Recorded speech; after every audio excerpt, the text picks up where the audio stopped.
The new Audi S3 features many new technical highlights.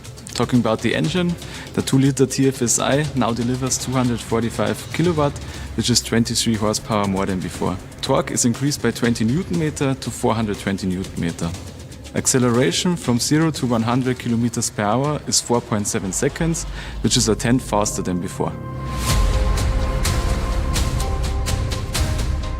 One important thing is the torque splitter. This in combination with quattro drive results in sporty agile handling.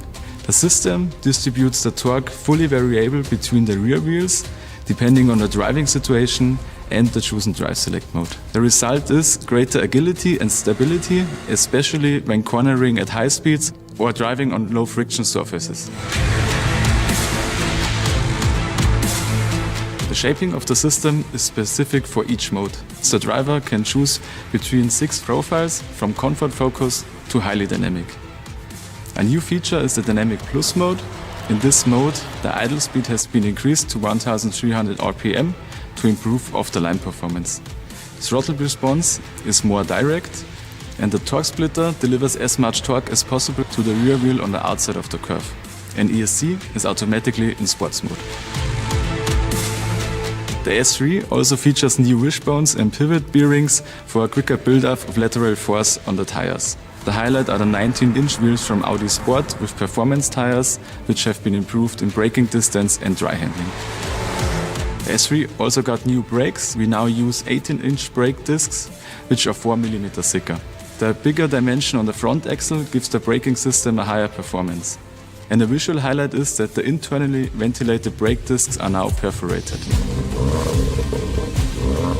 The dynamic driving experience of the S3 is rounded off by an optional performance exhaust system, which delivers an emotional and voluminous sound.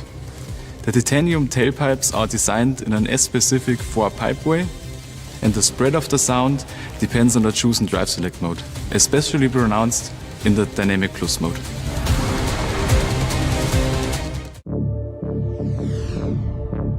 The A3 is a very important car to us. It shows a lot of our sporty DNA, our progressive design features, and this is what we wanted to improve.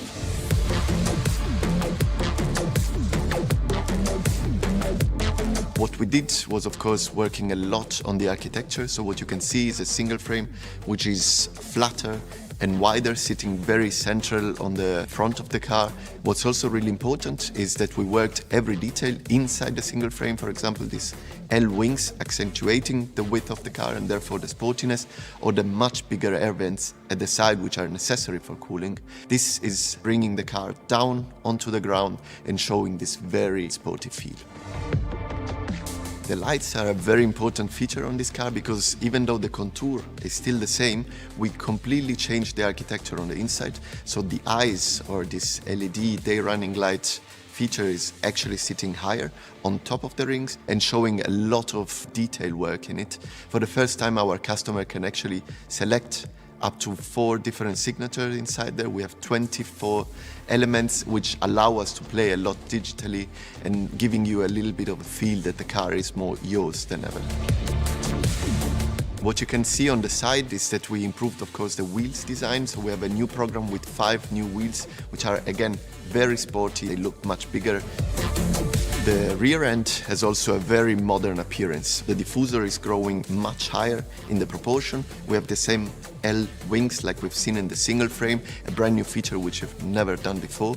It looks taller, but therefore we emphasize the sides by implementing an element which is coming from our RS world. So we have the vertical reflex at the side, which is showing also at night the sporty signature of this car. We also have a new signature at the rear lights. This is done with segments and is also showing a lot more progressive design than before. What we can feel is also the modernity of this coming home and living home function, which is also personalized exactly for this model. The feeling inside the car also has changed a lot. We improved quite a lot of design elements. What you can see, for example, is the new shifter or the new air vents or these beautiful inlays inside the door, which are showing the technology and the high-end feel that the A3 deserves.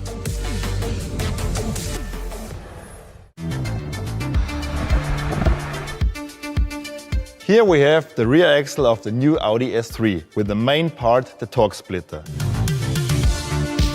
The torque splitter, as the name already indicates, gives us the possibility to split the torque fully variable between the rear wheels. In the previous model we had one disc package that was mounted along the cardan shaft, and now we have two multiplay clutches, and this gives us the possibility to split the torque. We get the power delivered from the engine through the cardan shaft, and from the cardan shaft to the bevel gear, from the bevel gear on the crown ring. And then we have two multiplay clutches, one on each side of the drive shaft. We have here in the car now our new drivetrain with the new engine, the 7-speed S-tronic and the torque splitter on the rear. We get some information of all these parts of the car that is delivered from their control units. So we need the transmission control unit, we have the engine control unit, we have the information of the wheel speed sensors, of the steering angle and of the ESC.